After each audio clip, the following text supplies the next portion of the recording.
నమస్తే అండి. Welcome back to my channel. కోడిగుడ్డుతో కర్రీ, పులుసు, ఫ్రై తిని బోర్ కొడితే ఇలా కోడిగుడ్డుతో డిఫరెంట్గా ఎగ్ కుర్మా చేయండి. టేస్ట్ అయినా టెక్చర్ అయినా చాలా బాగుంటుంది. సో ట్రస్ట్ మీ, నేను నమ్మండి, చాలా బాగుంటుంది. ఒకసారి మీరు కూడా ఈ రెసిపీని ట్రై చేయండి. ముందుగా వీడియో ప్రాసెస్లోకి వెళ్దాం. నేను ఇక్కడ 3 ఉడకబెట్టిన కోడిగుడ్లు తీసుకున్నానండి. ఉడకబెట్టి పెగ్గు తీసి పక్కన పెట్టేసుకున్నాను. దీనికి కావాల్సిన పదార్థాలు చూసేయండి ఒకసారి.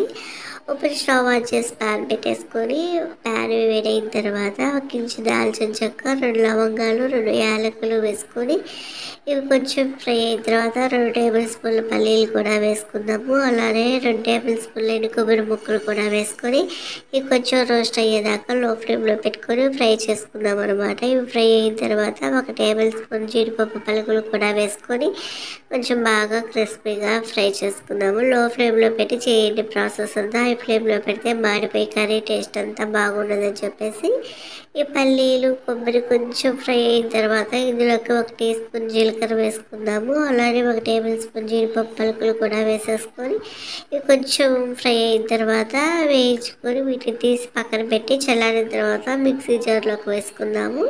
సో ఇలా బాగా ఫ్రై అయిన తర్వాత ఒక 2-3 నిమిషాలు ఉంచేసుకొని వీటిని తీసి పక్కన పెట్టుకుందాం. ఇప్పుడు ఇంకో ప్యాన్ పెట్టుకొని అందులోకి కొద్దిగా ఆయిల్ వేసుకొని 1/2 టీ స్పూన్ పసుపు, 1/2 టీ స్పూన్ కారం, 1/2 టీ స్పూన్ సాల్ట్ వేసుకొని వీటన్నిటిని బాగా కలిపేసుకొని ఆల్రెడీ మనం ఉడికించుకునే ఎగ్స్ ఉన్నాయి కదా, ఆ ఎగ్స్ని పొట్టు తీసేసి పైన పెంకు తీసేసుకొని ఈ ఆయిల్లోకి వేసుకొని కొంచెం ఒక 5 నిమిషాలు ఫ్రై చేసుకుందాం అనమాట. ఇలా చూడండి, ఇలా ఎగ్స్ వేసుకున్న తర్వాత ఒక 5 నిమిషాలు వీటిని బాగా ఫ్రై చేసుకుందాము. ఫ్రై చేసుకున్నాక వీటిని తీసుకొని ఒక బౌల్లోకి పెట్టేసుకుందాం. నేను ఫస్టే ఆయిల్ ఎక్కువ వేసుకున్నాను. మీరు కావాలంటే ఫస్ట్ కొంచెం వేసుకున్న తర్వాత మళ్ళీ వేసుకోవచ్చు.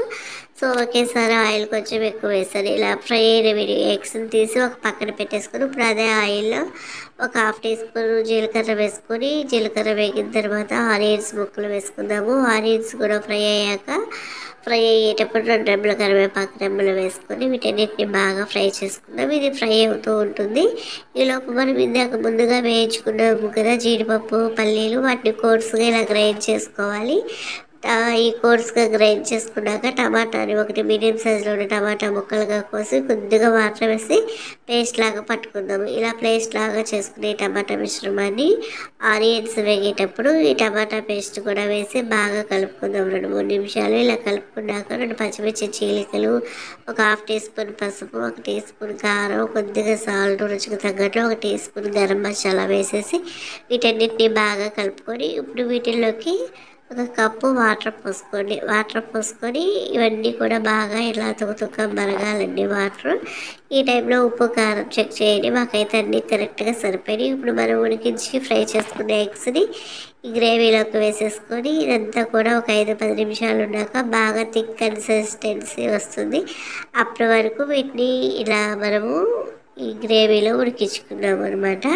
ఈ కర్రీ చాలా టేస్టీగా ఉంటుంది. ఒకసారి తింటే మరలా ఇదే కావాలంటారు, అంత టేస్టీగా ఉంటుంది.